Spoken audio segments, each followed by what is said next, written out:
I'm on Fulhadu, a very small island in Ba Atoll in the Maldives. It's a meter above sea level. Please imagine this with me. It's ringed with mangroves and palms next to the most beautiful, sparkling turquoise water that you can imagine. And so I was walking along the beach and I came to where the mangroves ended and the sea began. And a local woman came up behind me and said quietly, "The beach used to be here." That one sentence has stayed with me. The shoreline retreating step by step, the map of a nation being redrawn by the sea. So islands like these are where the climate crisis feels the most real. Maybe I shouldn't say that at the moment. The Arctic's great too. They're losing Antarctica even better. Can we? They're losing land, fresh water, even whole ways of life, not in some distant future, but right now.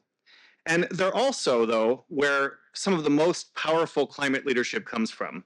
The very idea of 1.5, the campaign for a global goal on adaptation, and the insistence that loss and damage needs to be addressed by the world all began and are still sustained by small island nations.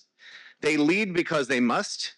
They have little power and little leverage, but they've learned to lead through moral clarity, through coalition building, through imagination, the very capabilities that the world is in greatest need of right now, today. And so there's a deeper lesson here. Vulnerability and agency are not opposites. The same exposure that makes islands fragile gives them a moral authority to redefine what global responsibility means.